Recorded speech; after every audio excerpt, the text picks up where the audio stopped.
I feel like it's important to say, and maybe for some people it's important to hear. Hello and welcome back to my channel for part 2 of my seminary story. If you didn't watch the first part, I'll link it up here. You really should watch it first because I just give a lot of background information that I'm not going to reiterate in this video because I just don't want to make it super long. That's why I split it into a few parts. Definitely go check that out so you won't be confused with this video. So in the last video, I talked about how I, as a girl from public school, decided to even think about seminary and go to seminary and kind of that thought process, and with my family, how that worked out. And this week, I'm going to talk about how I chose where to apply and how I chose where to go. So pretty much when I originally thought of going to seminary, I wanted to go to a Chabad seminary in Israel. Chabad because that's just what I was connected to. I've always gone to a Chabad shul. It's not like a lot of Baalei Teshuvot, they go to Reform and Conservative and then make their way to Chabad or Orthodox or whatever. I have always gone to Chabad. I had my bar mitzvah through Chabad, Hebrew school, all that jazz. And that's just what I knew from CT, and that's what I wanted. And there are 2 seminaries in Israel that I considered for a hot minute. Then I realized that they just weren't right for me. Not the Chabad aspect at all. I really wanted that. And even when I was in seminary, my mono-Orthodox seminary, I was really missing the Chabad aspect. But in the 2 options in Israel, which I've heard amazing things about both, but neither of them have an official post-high school program. One will accept anyone ages 18 up, and the other one, I think you have to be 20 or 21, but I can check. They have a boys post-high school program, but they do not yet have a girls post-high school program. And even when I was in high school, I realized that I wanted to be with people my own age.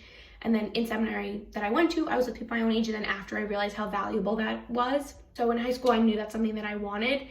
And that's something that a Chabad seminary could not provide for me, at least in Israel. There's one in America that will accept you in Crown Heights, but I live an hour from Crown Heights. Like, that's not where I want to spend my gap year. I really want to be in Israel. So the Chabad seminary program in Jerusalem, I really, really liked, at least their website and from people I had spoken to. So it really made me consider, as I spoke about in my last video, going to seminary after college because I really liked that program. But then as I spoke about in my last video, there were too many what ifs. So then I began my search for modern Orthodox seminaries. So basically the way that started is my friend Claire, who became my roommate from seminary, her cousin, who's 4 or 5 years older than us, went to Mechon Mayan, and she also like Russian background, public school, all that, and she loved it. So we started looking into Mechon Mayan, and as I explained in my previous video, I actually found Mechon Mayan on my own. I'm not gonna get into that, watch the video. So I kind of had already heard about it, and then Claire mentioned it. I was like, oh, I remember really liking their website and their video. I think that could be somewhere that I would want to go. So we started asking around people for people who had gone to Mechon Mayan to talk to them. Obviously, Claire spoke with her cousin and kind of relayed the information to me. And then someone that Claire and I are really close with from C-Teen, her best friend went to Mechon Mayan. So we spoke to her about her experience, how she liked it, etc. But then we were told that we need to apply other places. We were like, okay, great. How do we find those places? So I think Claire posted on a Facebook group and people gave her suggestions. And then I don't know how, I honestly don't remember how, but somehow the seminary Bar Miriam came to us, and not came to us, like we were told about it. So then I somehow got in contact with someone I know, someone who went to Bar Miriam, was talking to her about it. Sounded really amazing. Very, very similar to Mechon Mayan. Now I don't really know much about it, but at least when I was applying, I heard really good things, and people told me that it was similar to Mechon Mayan, that it was a place for public school girls to go. Again, I don't know if this is true because I didn't end up going, and like I don't really know anyone that went, besides like one random person that I spoke with. So don't take my word for it. If you're looking into it, ask literally anyone else but me about Bar Miriam. I don't have answers. I've heard really good things, but I don't have answers if it is a good place for a girl from public school. But that's at least just what I was told, or maybe that they would accept girls in public school, because that's another thing that we had to think about, we as in me and Claire, when we were applying, is that we had to apply somewhere that A, would accept us, because some seminaries aren't going to accept you if you come from public school, and like that's okay, because the program also needs to be a good fit. You can't just like plop yourself in seminary and hope for the best. Like there is an aspect, which I'm going to touch on later, about you make your own experience. There's also an aspect of you need to find a program that somewhat fits you. Like, I couldn't go into seminary and sit through Gemara shir for three hours. Like, I didn't know what Gemara was when I went into seminary. Or I couldn't sit through a class that was entirely in Hebrew because I came to Israel knowing 4 words of Hebrew. Like, I got around mainly in Russian. So that's another aspect that we really had to think about. It was kind of stressful for a few reasons finding seminaries. One, because I think I decided to go to, like, apply to seminary like 2 or 3 weeks before the deadline. The deadline is sometime in November.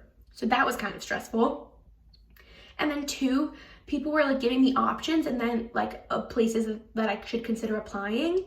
But then they would be like, oh, I heard this thing and like this negative experience, but then I heard this positive experience, but then I heard this, but then I heard that. I'm like, oh, this is the stereotype of the girls that go here. Oh, this is the stereotype of the seminary. It was so much information and I didn't know how to handle it. And a big thing is that the girls make up your experience, but then the girls are different every year. So a seminary definitely attracts a certain type of girl, but that doesn't mean it's necessarily cookie cutter who comes there. So that was really stressful. Then I got a really, really good piece of advice, which is absolutely true, like for the application process, but absolutely true when you're in seminary, is that yes, you need to apply to a program that makes sense, but then you kind of just have to like take other people's experiences with a grain of salt because those are their experiences. And really in seminary, you make your experience. So you can make the most of it and go to class and ask questions and have chavruto and all that stuff. And you can choose to go out and drink and do whatever, or you can go out and like go to the hotel like with your friends, or like go out to eat, or like do something fun, or stay in and just learn with your friends, or watch a movie, or do something like that. During your lunch breaks, if you know we had really long breaks, it was 4 hours, you could sit in bed and watch Netflix for 4 hours, fine. Or you can have a chabruto, or you can go on an adventure. That's all something that you choose. That's not built into the seminary. Additionally, you choose who your friends are. So you can choose to be friends with the people who go out every chance they can and go to Ben Yehuda and go to Crack Square and do whatever. Or you can choose to go to your friends who just want to go to the beach. Like, I had picnics on the beach with my friends. It was so fun. Or just be like, hey, let's like learn at New Year's at midnight. So then we were like learning into the year. Like, how cute is that? So it's very, very much what you make of it. And I think I talked about that in my tips for seminary or girls going to seminary video. I can link it up here. But yes, that's the biggest piece of advice I got, and it kind of made the application process less stressful because I was like, okay, I know what I want from seminary. Like, I'm going in knowing what I want.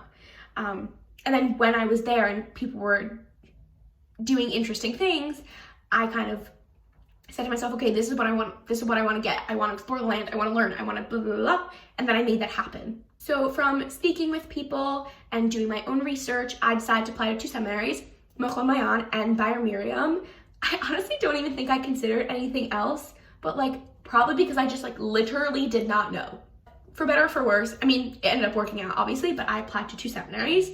So you apply through this website, at least for the system of seminaries that I applied to. You apply through Joint Sem Application. It's a website. It's basically kind of like the Common App, but for seminary. There's like a whole list of seminaries, and you do one generic application, then you just like check the boxes that you want to apply to, and then you pay a fee. So you apply, and then I don't really know how much later, but then I got interviews. My Mechon Mayan interview was half an hour on the phone with the head of the seminary, and it was really good. I honestly don't remember it that much. It was 3 years ago. Like, I really don't remember it, but he just kind of asked questions about me. I asked questions about the program. I remember him telling me that one year they had 20 girls from public schools, so like that was like what really sold me on it. And then my Bar Miriam interview was amazing. The rabbi emailed me and was like, hey, I know you live not too far from Teaneck. Do you mind meeting me at this Dunkin'? So that way I just think an interview in person would be a lot better. I was like, sure, no problem. I just remember sitting in this Dunkin' talking to him. I really think we spoke for like an hour and a half. And he told me that he had just done like a million interviews at all the Jewish schools in the area. And everyone's was like 5 minutes and really generic. But then we spoke for an hour and a half, and he was just really excited because I was choosing this for myself, whereas everyone in these Jewish schools is kind of like grade 13. If I don't go to Israel, I'm gonna be the only ones my friends in America, and everyone just like gave really generic answers. But, like, I had more to say, and I just remember like really loving the interview. And after the interview, I was like, okay, this is where I'm going. I actually think my Bayer Mirror interview was first, because I remember being surprised that my Mechon Mayan one was on the phone, because I assumed that they would also come to like a really Jewish area to do interviews, but whatever. And after, I was like, that's it, I'm going. It was just like really, really amazing. Like, I don't really remember it that much, but I remember being on such a high after, like, loving this rabbi, telling my mom about it. I remember this rabbi was like, I'm gonna tell my mom about you. Yeah, it was really, really a positive experience for me. It made me so excited. So then after both interviews, I still didn't know if my mom would let me go. Like, I'll kind of explain that, but I kind of just like had to decide where I wanted to go. And then she's like, okay, we'll talk about it. So I'm pretty sure I made like a pro-con chart and like spoke with people. But I ultimately chose to go to Mechomayan for a few reasons. One, I just knew they had more of a reputation with girls from public school. It's very much an NCSY seminary. And also like the rabbi had told me there were 20 girls one year from public school. So that was a big draw for me. But that's definitely one of the reasons that I chose it, because I definitely was nervous thinking that there were girls who went to Jewish school their entire lives, not just like, okay, Hebrew school, like yeshiva day school their entire lives. And I was like, okay, I'm gonna be so behind. Like, how am I ever gonna understand what's happening in class? Don't worry, I was fine. So that was a big draw. Public school, I wanted girls that understood me, understood my background, all that stuff. The second one for Mechomayan is that they have trips every Thursday, and I really wanted to explore Israel because I hadn't done like a camp. Like, I know a lot of Jewish camps go to Israel for a month, and I didn't go to Jewish camp, so I didn't do that. And also I knew I wouldn't be eligible for birthright because I turned 18 in seminary, and then once you're in Israel for more than 3 months, you can't do birthright. So I knew I wouldn't be able to do that. So the fact that I could see a new part of Israel every single week was really, really exciting for me. And they have internships every Monday and Wednesday. I did a horse internship, so that was really fun. I remember being really excited about that. And I guess lastly, and I think someone should tell seminaries this, but like their marketing is really important. So Mechomayan's website was just better, and they actually just revamped their website, which is really cool. And their video made me feel as though I like knew what to expect. And kind of gave me a better glimpse into their seminary. Whereas Bar Miriam and like other programs that I did look into, like their websites were like mediocre. I just like, because I had so little to base where I wanted to apply and where I wanted to go, their website really, really was a make it or break it for me. So great, I decided to go to Mechomayan. Then in the beginning of February, 2 of the rabbis were coming to America. So they organized a meetup in the city for everyone who was going. I remember seeing this on Facebook and stuff like that. Maybe they emailed me, I don't really remember. But I hadn't committed to it yet. My mom was like still thinking about it. So I said to my mom, I was like, Mom, like I'm in this group chat of like girls that were accepted, and like people are starting to like follow me on Instagram and friend me on Facebook and all this stuff. Like, do I accept them? Because like I don't want to like be following random people if I don't actually like end up spending a year with them. So she's like, I'll think about it. So the meetup was that Sunday. And I was like, okay, Mom, like I kind of need to tell them if I can go or not. And then she's like, you can go to the meetup. Like, I'm still thinking about it. I was like, interesting, okay. So then Claire ended up coming right after Shabbat so that we could go to the city together to this meetup. And Claire was like on her way. It was after Shabbat, Claire's on her way. My mom and I went to this cafe. I was like, Mom, like I'm going to this thing tomorrow. Like, should I tell them you're still thinking about it, or I'm not going, or like what's the sitch? And she's like, you can go. I don't really remember how the conversation went, but it was like so not dramatic at all. We were sitting in this cafe and she's like, yeah, you can go. I was like, what? Oh my gosh, I was so excited. I really don't remember the conversation that well, but I was so excited. And then the next day I was really, really excited to go. And then a few weeks later, and then Claire and I decided to be roommates. And then a few weeks later was a CT International Shabbaton. And I remember telling literally anyone that would listen, I'm going to seminary in Israel. This is my roomie. Even my rabbi was so excited. He was like telling his like fellow rabbis. He's like, look, she's from my chapter and she's going to seminary. Can you believe it? So yeah, I was so excited. And then from February till September when I left, I like did not know what to do with myself. Like I was like done with everyone in my high school. Like I had friends and like I was really involved with theater and like I had a lot of stuff going on. That's kind of like one foot out the door. I was like, hey, bye America, bye everyone that I don't like in high school. Like, see ya. That's basically the story in a nutshell. Honestly, I don't remember that much. I really should have written stuff down, but I don't really remember it that much. And I feel like now there's like so many different things about seminary that I can talk about, but I don't just want to start talking at you and like it just makes no sense.